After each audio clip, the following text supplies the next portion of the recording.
আসসালামু আলাইকুম রহমতুল্লাহি ওবরাকাতুহু। সম্মানিত দর্শক, অবস্থা দৃষ্টে মনে হচ্ছে জামাতের একটা রমরমা অবস্থা।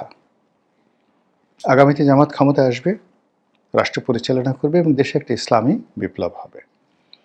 এবং তুরস্কের মতো তারা এখানে একটি সরকার প্রতিষ্ঠা করবে এবং এরদোয়ানের মতো নেতা জামাতের মধ্য থেকে পয়দা হবে। এটি জামাতের যারা একেবারে অল্প বুদ্ধির মানুষ, তারা এই যে গেয়ার আব্বা এই ধরনের চিন্তা চেতনা দ্বারা উদ্বেলিত হচ্ছে। কিন্তু জামাতের যারা থিঙ্ক ট্যাঙ্ক, তারা খুব ভালো করে জানেন যে এই মুহূর্তে তারা কি বিপদ এবং বিপত্তির মধ্যে পড়েছেন। আজ থেকে 14 মাস আগে সেই বিপ্লবের পরপরই সম্ভবত 2024 সনের 8-10 তারিখে জামাতের এক নেতার সঙ্গে আমার কথা হচ্ছিল এবং সেই টেলিফোন সংলাপটি ভাইরাল হয়ে যায়। ঠিক সেই সময়টাতে আমার কাছে মনে হচ্ছিল যে আমি বলেছিলাম তাকে যে জামাত এই 2-3 দিনের মধ্যে যে কর্মকাণ্ড করছে, তাতে মনে হচ্ছে যে আগামীতে সবচেয়ে বড় বিপদটি সবার আগে আসবে জামাতের উপর।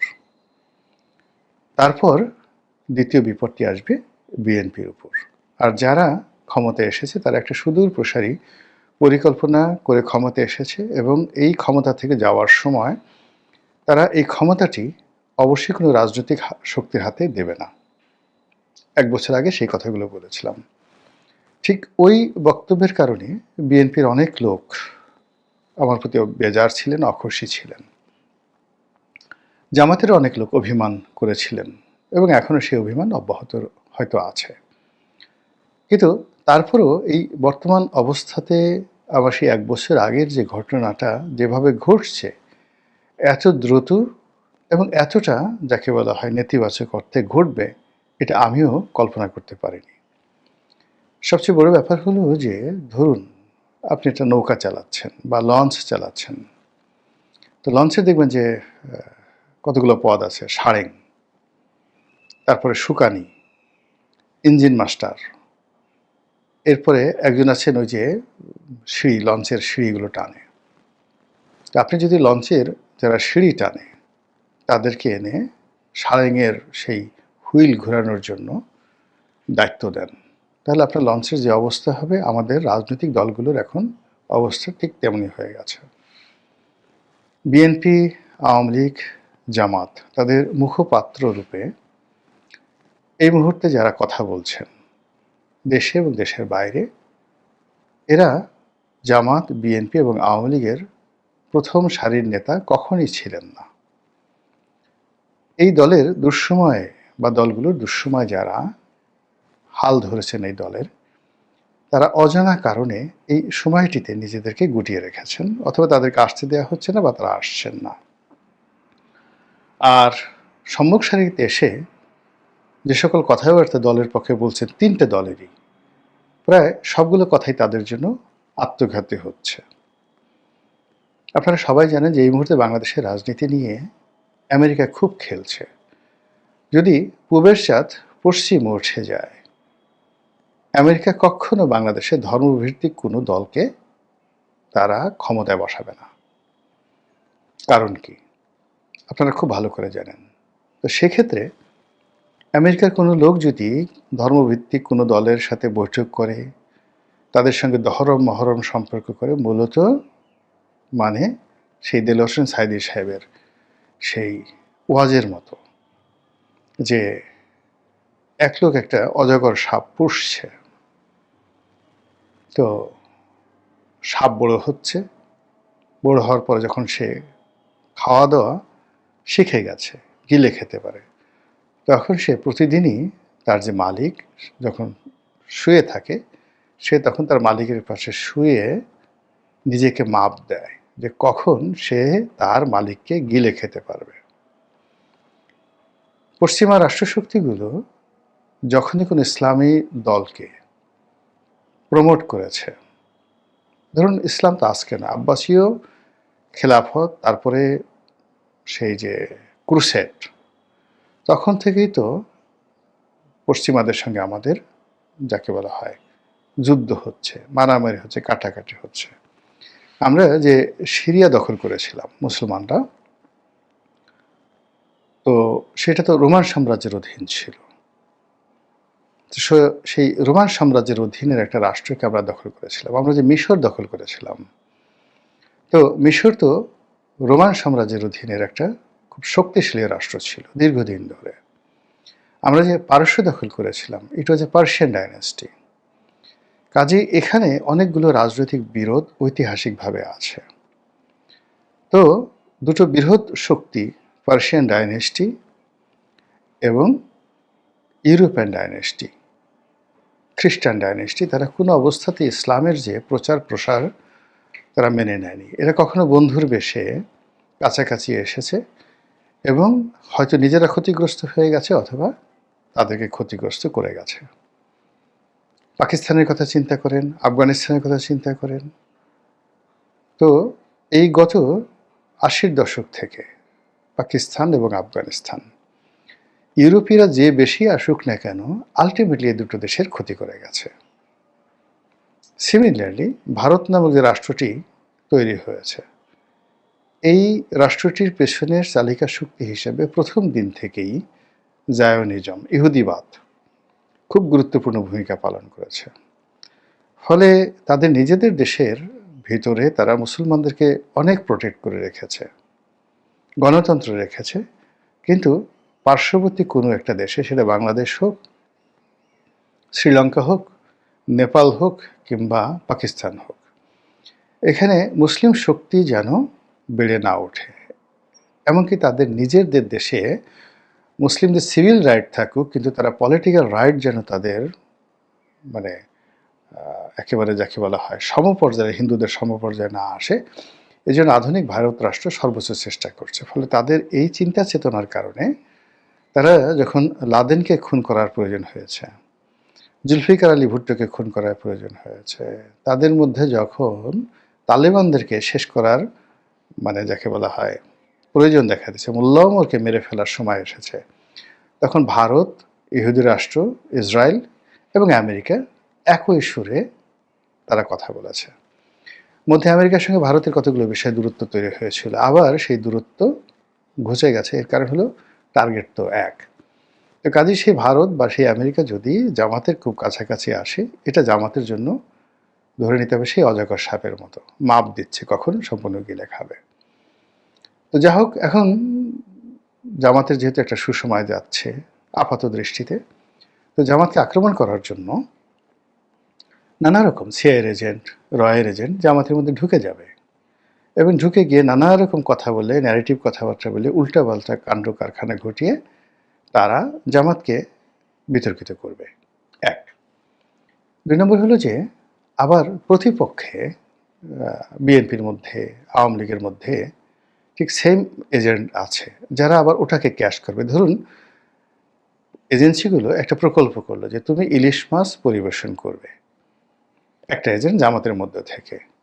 আর আওয়ামী লীগের মধ্যে যে এজেন্টটা আছে বা বিএনপির মধ্যে যে এজেন্ট আছে, বলার সঙ্গে সঙ্গেই ইলিশ মাছ দেখার সঙ্গে সঙ্গে এরা চিৎকার করে উঠবে যে ওই ইলিশ মাছের মধ্যে বিষ আছে। ঠিক সেম ঘটনাটা, একটার পর একটা ঘটনা জামাতের ক্ষেত্রে ঘটে যাচ্ছে।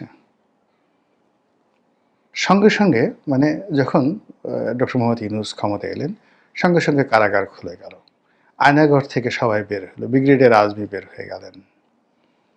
প্রথমে তাকে নেতা বানানো হলো, প্রথমে তাকে হিরো বানানো হলো, তাকে যাকে বলা হয় তার বক্তব্যগুলো খুব লাইমলাইটে নিয়ে আসা হলো।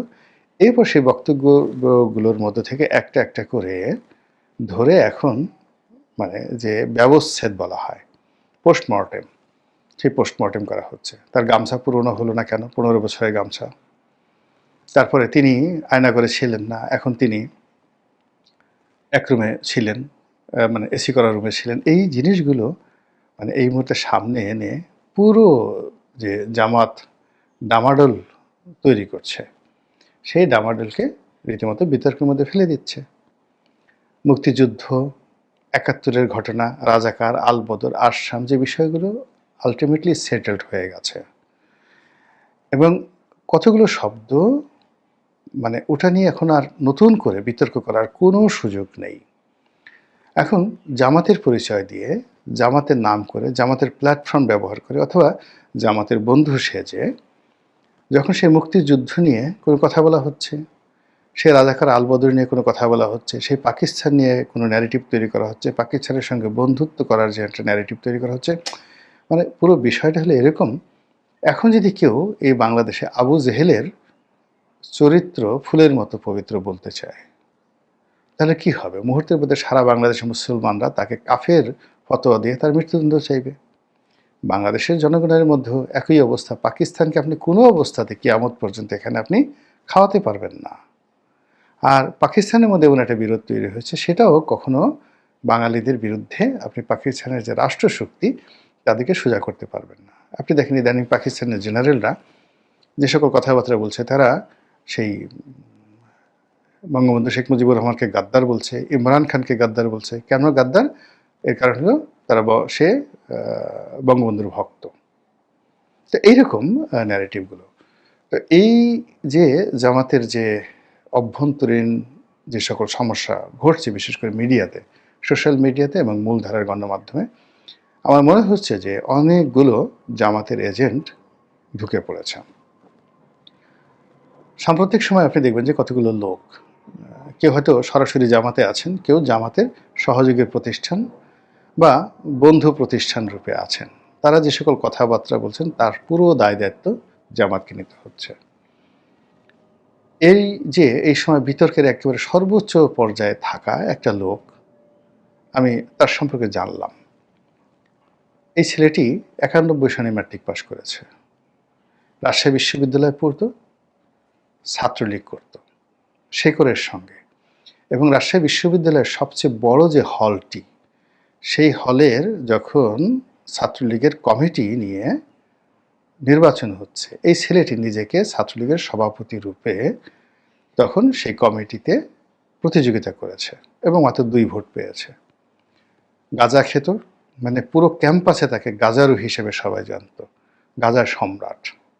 এখন সে হয়ে গেছে জামাতের এই মুহূর্তে বীর সালাউদ্দিন, বিপ্লবী নেতা, এবং তার বক্তব্যের জন্য সারা বাংলাদেশে জামাত এখন রীতিমতো বিব্রত। এই ছেলে পরে কিভাবে লন্ডনে গেল, কিভাবে গাঁজা ছাড়লো, বা এখনও গাঁজা খায় কিনা, চেহারার মধ্যে এখনও স্পষ্টতই গাঁজার লক্ষণ আছে। এবং সেই ছেলের ডাকনাম ছিল পুলক, রাজশাহী বিশ্ববিদ্যালয় পুলক ছিল। তাহলে 91 সনে যদি ম্যাট্রিক পাস করে থাকে, ইন্টারমিডিয়েট করেছে কত, 83 সনে, 93 সনে।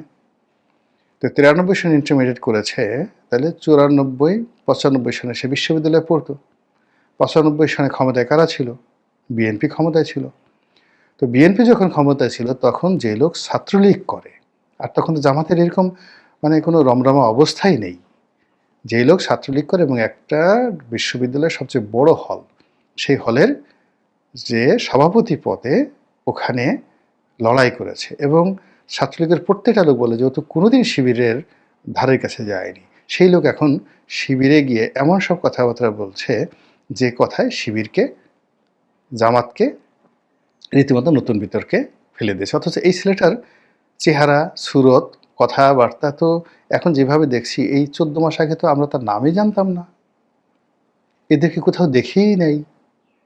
অবস্থা দৃশ্যে কী মনে হচ্ছে, যে আপনার কাছে মনে হচ্ছে না যে এই জামাতের মধ্যে মুনাফিক ঢুকে গেছে, আওয়ামী লীগের লোক ঢুকে গেছে? মানে আপনি যে কাজটি করবেন ঠিক সেম, মানে every action has the same reaction, বিজ্ঞানের ভাষা। আপনি যতটুকু গুঁতো দিবেন ঠিক ততটুকু প্রতিঘাত আসবে, ইট মারলে পাটকেল ফিরে আসবে। তো আপনি ছাত্রলীগের মধ্যে শিবির ঢুকিয়ে দিয়েছেন, তারপরে ভূগোল বাজিয়ে বলছেন যে এটা আমাদের রাজনৈতিক পলিসি। আওয়ামী লীগ বা বিএনপির মতো যে দল, তারা তো লেবেন চুষ খায় না, তারা এই রাষ্ট্র পরিচালনা করেছে, তারা মুক্তিযুদ্ধ করেছে, তারা পাকিস্তানি বাহিনীকে যুদ্ধ করে দেশ থেকে হটিয়ে দিয়েছে। ভারতের মতো একটা রাষ্ট্রের সঙ্গে কখনো সম্পর্ক রক্ষা করে টেক্কা দিয়ে তারা একাধিকবার রাষ্ট্র ক্ষমতা চালিয়েছে। তো আপনি সেই দলের সঙ্গে বা সেই দুটো দলের সঙ্গে, ইভেন জাতীয় পার্টির সঙ্গে আপনি চালাকি করবেন, কৌশল অবলম্বন করবেন, আর তারা বসে বসে আঙ্গুল চুষবে, এর চেয়ে নির্বুদ্ধিতা আর হতে পারে না। ফলে আপনি যে কাজগুলো করেছেন তার চেয়ে দ্বিগুণ শক্তি নিয়ে, কৌশল নিয়ে আপনার প্রতিপক্ষ আপনার সঙ্গে সেই কাজ করবে। সেটা সামাল দেওয়ার জন্য সেই আপনি বাগানে যেভাবে বেড়া দিতে হয়, ফেন্স দিতে হয়, এটা কি আপনি দিয়েছেন? যেভাবে ফিল্টারিং করতে হয়, আপনি কি সেই ফিল্টারিংগুলো করেছেন?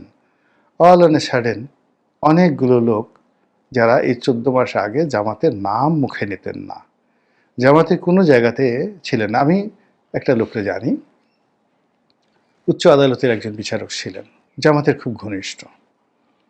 তা আমি একদিন তারে বললাম যে, আমি তো জানি আপনি জামাত করেন।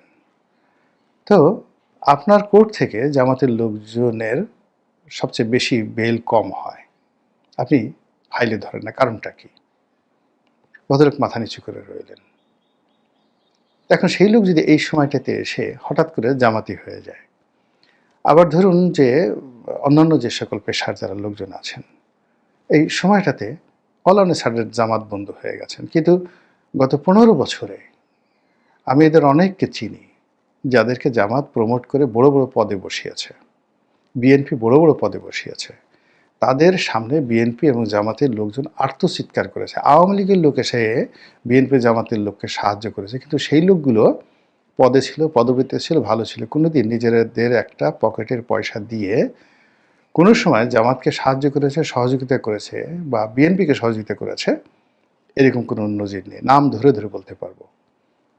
কিন্তু এই সময়টাতে, পরিবর্তিত সময়টাতে, তারাই জামাতের সব কিছু, বিএনপির সব কিছু নিয়ন্ত্রণ করছে। ফলে যা হবার তাই হচ্ছে। বড় বড় রাজনৈতিক দলগুলো তাদের রাজনীতির সক্রিয়তা হারাচ্ছে। পারস্পরিক দ্বন্দ্ব সংঘাতে তারা এমন একটা পরিস্থিতির সৃষ্টি করছে, রাজনীতি নির্বাসনে যাচ্ছে এবং অপরাজনীতি এখানে বাসা বাঁধছে। মহান আল্লাহ আমাদের সবাইকে হেদায়েত দান করুন এবং হেফাজত করুন। আসসালামু আলাইকুম ওয়া রাহমাতুল্লাহি ওয়া বারাকাতুহু।